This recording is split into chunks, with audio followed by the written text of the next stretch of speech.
জানিয়ে দিব এইমাত্র পাওয়া গুরুত্বপূর্ণ আপডেট আন্তর্জাতিক সংবাদ। গোটা বিশ্ব থেকে ইহুদি আধিপত্য কমে যাচ্ছে। গাজায় ইসরায়েলি হামলায় 4 বিদেশি ত্রাণকর্মী নিহত। নেতানিয়াহুর ওপরে অস্ট্রেলিয়া সরকারের তীব্র ক্ষোভ। কপাল পুড়তে চলেছে এই ইহুদিবাদী নেতার, একঘরে হতে চলেছে ইসরায়েল।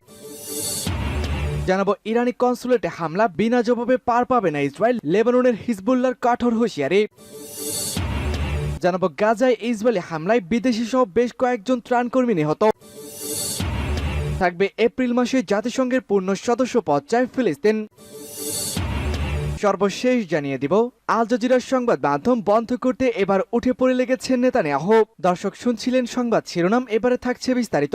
তার আগে আমাদের ভিডিওটিতে একটি লাইক দিন এবং সংবাদটি কোন জেলা থেকে শুনছেন সেটি কমেন্ট বক্সে লিখে জানান। এবং সংবাদটি কোথা থেকে বা কোন জেলা থেকে শুনছেন কমেন্ট বক্সে লিখে জানান। চ্যানেলটি সাবস্ক্রাইব করুন এবং পরবর্তী আপডেট সবার আগে পেতে আমাদের সাথেই জুড়ে থাকুন।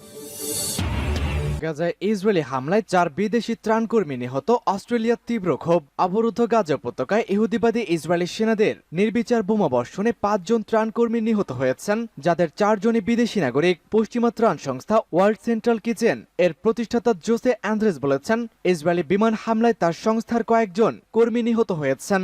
নিহতদের মধ্যে অস্ট্রেলিয়া, ব্রিটেন ও পোল্যান্ডের একজন করে ত্রাণকর্মী রয়েছেন।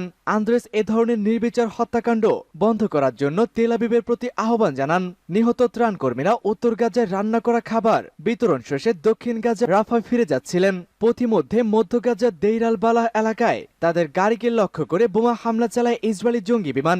মধ্য গাজার আলেক্সা হাসপাতালের সূত্র জানিয়েছে, 4 জন বিদেশি ত্রাণকর্মী ও তাদের ফিলিস্তিনি গাড়ি চালকের মরদেহ ওই হাসপাতালে আনা হয়েছে। চতুর্থ ত্রাণকর্মীর দেহ এতটাই থেতলে গেছে যে তাৎক্ষণিকভাবে তা শনাক্ত করা সম্ভব হয়নি।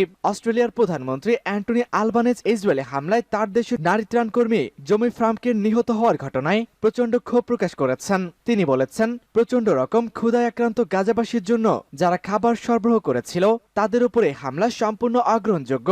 তিনি এ ঘটনার জন্য ইসরায়েলকে পূর্ণ দায় বহন করার আহ্বান জানিয়ে বলেছেন, এটি এমন একটি দুঃখজনক ঘটনা যা কখনোই ঘটা উচিত ছিল না। ইরানি কনসুলেটে হামলা, বিনা জবাবে কোনোভাবেই পার পাবে না ইসরায়েল। লেবাননের হিজবুল্লাহ গোষ্ঠীর ভয়ানক হুঁশিয়ারি। লেবাননের ইসলামী প্রতিরোধ আন্দোলন হিজবুল্লাহ সিরিয়ার রাজধানী দামেস্কে ইরানি কনসুলেটে বর্বরোচিত ইসরায়েলি হামলার তীব্র নিন্দা জানিয়েছে। ওই আন্দোলন হুঁশিয়ারি উচ্চারণ করে বলেছে, এই হামলা বিনা জবাবে পার পাবে না। হিজবুল্লাহ আজ ভোর রাতে এক বিবৃতিতে এই হামলার তীব্র নিন্দা জানিয়ে এক ইসরায়েলি কাপুরুষতার ধারাবাহিকতা বলে বর্ণনা করেছে। বিবৃতিতে 7 ইরানি সামরিক উপদেষ্টা শাহাদাতে ইরানের সরকার ও জনগণকে শোক ও সমবেদনা জানানো হয়। এতে বলা হয়, এ ধরনের হামলা চালিয়ে মধ্যপ্রাচ্যের তৎপরতা প্রতিরোধকে ইসরায়েল বিরোধী প্রতিরোধ সংগ্রাম থেকে বিরত রাখা যাবে না, বরং এর ফলে প্রতিরোধ যোদ্ধাদের মধ্যে প্রতিশোধী স্পৃহা শক্তিশালী হবে। দামেস্কের ইরানি কূটনৈতিক মিশনে হামলার জবাব ও প্রতিশোধ গ্রহণের অধিকার প্রতিরোধক্ষ সংরক্ষণ করে বলে হিজবুল্লাহর বিবৃতিতে হুঁশিয়ারি উচ্চারণ করা হয়। সোমবার বিকালে দামেস্কের ইরানি দূতাবাস সংলগ্ন কনসুলেট ওই ভবনে ভয়াবহ বিমান হামলা চালায় ইসরায়েলি ইহুদিবাদী বাহিনী। হামলায় কনসুলেট ভবনটি সম্পূর্ণ বিধ্বস্ত হয় এবং একজন ব্রিগেডিয়ার জেনারেল সহ 7 ইরানি সামরিক উপদেষ্টা শহীদ হয়েছেন। গাজায় ইহুদিবাদীদের নৃশংস হামলায় বিদেশি সহ বেশ কয়েকজন ত্রাণকর্মী নিহত। অবরুদ্ধ গাজায় ইসরায়েলি হামলায় বেশ কয়েকজন ত্রাণকর্মী নিহত হয়েছে। ত্রাণ সংস্থাটি এই খবর জানায়, সোমবার গাজায় খাদ্য সরবরাহ করতে গিয়ে তারা নিহত হয়েছেন। এদের মধ্যে 4 জন বিদেশিও রয়েছে, যারা গাজায় হামাস প্রচলিত স্বাস্থ্য মন্ত্রণালয় এই তথ্য জানিয়েছে। ওয়ার্ল্ড সেন্ট্রাল কিচেন নামের এনজিও প্রতিষ্ঠাতা সেফ জোস অ্যান্দ্রেস বলেন, আজ গাজায় ইসরায়েলি সেনাবাহিনীর হামলায় ওয়ার্ল্ড সেন্ট্রাল কিচেন তার কিছু ভাই ও বোনদেরকে হারিয়েছে। যুক্তরাষ্ট্রের সদর দপ্তর কেন্দ্রিক এই সংস্থা এই ঘটনাকে ভয়াবহ বলে বর্ণনা করেছে। একই সাথে বলেছে, মানবিক ত্রাণকর্মী ও বেসামরিক লোকজনকে কখনোই টার্গেট করা উচিত নয়। গাজার স্বাস্থ্য মন্ত্রণালয় জানায়, বিদেশি 4 ত্রাণকর্মী ও তাদের গাড়ি চালকদের লাশ হাসপাতালে নেওয়া হয়েছে। 4 বিদেশি নাগরিকদের 3 জন ব্রিটিশ, অস্ট্রেলিয়ান ও পুলিশ। একজনের পরিচয় অবশ্য জানা যায়নি। ইসরায়েলি সেনাবাহিনী বলেছে, তারা মর্মান্তিক এই ঘটনার বিষয়টি বুঝে নিতে সর্বোচ্চ পর্যায়ে পর্যালোচনা করে যাচ্ছে। একই সাথে তারা ফিলিস্তিনের ত্রাণ সরবরাহে WCK-র সাথে নিবিড়ভাবে কাজ করে যাচ্ছে। সাইপ্রাস থেকে নৌকার মাধ্যমে যে 2টি এনজিও গাজায় ত্রাণ সরবরাহের কাজ করে যাচ্ছে, WC তার মধ্যে অন্যতম একটি। এছাড়া গাজায় অস্থায়ী জেটি নির্মাণের কাজের এনজিওটি জড়িত। গত প্রায় 6 মাসের যুদ্ধে গাজায় মানবিক সংকট তীব্র রূপ নিয়েছে। অঞ্চলটিতে দুর্ভিক্ষ আসন্ন বলে জাতিসংঘ বারবার সতর্ক করে আসছে। ফলে অবরুদ্ধ গাজায় ত্রাণ সরবরাহ জোরদারে ব্যাপক চাপের মুখে রয়েছে ইসরায়েল। এপ্রিল মাসেই জাতিসংঘের পূর্ণ সদস্যপদ চায় ফিলিস্তিন। যুগের পর যুগ ধরে জাতিসংঘের সদস্যপদ পেতে চেষ্টা তদবির করে আসছে ফিলিস্তিন। বিশ্বের বড় বড় দেশ ও নেতাদের অনুরোধ করে আসছে ফিলিস্তিনের নেতারা। তবে এত বছর পার হলেও শুধু জাতিসংঘের স্থায়ী পর্যবেক্ষকের মর্যাদা নিয়েই সন্তুষ্ট হতে হয়েছে ফিলিস্তিন নামক এই দেশটিকে। বছরের পর বছর ধরে বৈদেশিক সংস্থাটি নিরাপত্তা পরিষদে আটকে আছে ফিলিস্তিনের পূর্ণ সদস্যপদের আবেদন। তবে চলতি এপ্রিল মাসেই আবারও নিরাপত্তা পরিষদে বৈঠকটি অনুষ্ঠিত হতে চলেছে। আসন্ন এই বৈঠকে জাতিসংঘের পূর্ণ সদস্যপদের দাবি করার কথা জানিয়েছে ফিলিস্তিন। খবর ডেইলি সাবার। সোমবার জাতিসংঘে নিযুক্ত ফিলিস্তিনি দূত রিয়াদ মনসুর জাতিসংঘের পূর্ণ সদস্যপদ পেতেই চলতি মাসের নিরাপত্তা পরিষদের ভোটের দাবি করেছেন।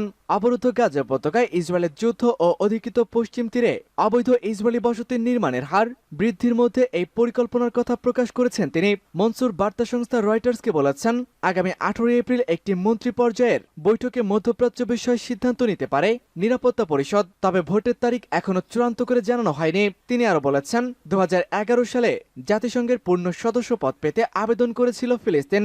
সেই আবেদন এখনো পড়ে আছে, কারণ নিরাপত্তা পরিষদ কখনো ভোটের আয়োজনই করেনি। আমরা এই মাসে নিরাপত্তা পরিষদের ভোটের জন্য আবেদন করব। গত 6 মাস ধরে গাজায় যুদ্ধ চলছে। ইসরায়েলি হামলায় সেখানে 32,000-এরও বেশি ফিলিস্তিনি প্রাণ হারিয়েছেন। অন্যদিকে হামাসের হামলায় 1200 ইসরায়েলি নিহত হয়েছে। ফিলিস্তিন ইসরায়েল সংঘাত নিরসনে এই যুদ্ধের মধ্যে আবারও দ্বিরাষ্ট্রীয় সমাধানের বিষয়টি আলোচনা এসেছে। আল জাজিরা বন্ধে পুরোপুরি উঠে পড়ে লেগেছেন নেতানিয়াহু। গাজা যুদ্ধ শুরুর পর থেকেই অসহায় ফিলিস্তিনিদের পক্ষে বেশ সরব আল জাজিরা। পাশাপাশি ইসরায়েল ও ইসরায়েলি সরকারকে বিশ্ববিবেকের কাঠগড়ায় দাঁড় করাতে বলিষ্ঠ ভূমিকা রেখে চলেছে কাতার ভিত্তিক এই সংবাদ মাধ্যমটি। যুদ্ধের ময়দান থেকে একের পর এক অবিশ্বাস্য সব প্রতিবেদন নিয়ে এসেছে আল জাজিরার সাংবাদিকেরা। বিশ্ববাসীর কাছে তুলে ধরেছেন ইসরায়েলি নৃশংসতা ও ফিলিস্তিনিদের দুর্দশার কথা। তাই তো আল জাজিরার এই সোচ্চার কণ্ঠ বন্ধ করে দিতে যুদ্ধের পর থেকেই উঠে পড়ে লেগেছে ইসরায়েলি সরকার। এতদিন সেটা না করলেও আল জাজিরা বন্ধ করতে পার্লামেন্টে আইন পাশ করেছেন নেতানিয়াহু সরকার। রয়টার্সের প্রতিবেদন অনুযায়ী গতকাল সোমবার ইসরায়েলি প্রধানমন্ত্রী বেনিয়ামিন নেতানিয়াহু গাজা যুদ্ধের মধ্যে কাতারি স্যাটেলাইট টেলিভিশন নেটওয়ার্ক আল জাজিরার ইসরায়েলি কার্যালয় বন্ধ করে দেওয়ার ঘোষণা জানিয়েছে। সোমবার ইসরায়েলি পার্লামেন্ট নেসেটে ইসরায়েলের জাতীয় নিরাপত্তার জন্য হুমকি এমন ধরনের বিদেশি গণমাধ্যম সাময়িকভাবে বন্ধ করতে একটি বিল তোলা হয়। পরে বিলটি অনুমোদন দেয় নেসেট। নতুন এই আইন কার্যকর হলে আল জাজিরা ইসরায়েলি কার্যালয় 45 দিনের জন্য বন্ধ করতে পারবেন নেতানিয়াহু ও ইসরায়েলি নিরাপত্তা বিষয়ক মন্ত্রিসভা। পরবর্তী সময় এই বন্ধের মেয়াদ আরো বাড়ানো যাবে। ফলে জুলাইয়ের শেষ পর্যন্ত বা গাজায় বড় ধরনের সামরিক অভিযান শেষ না হওয়া পর্যন্ত তা বলবৎ থাকবে।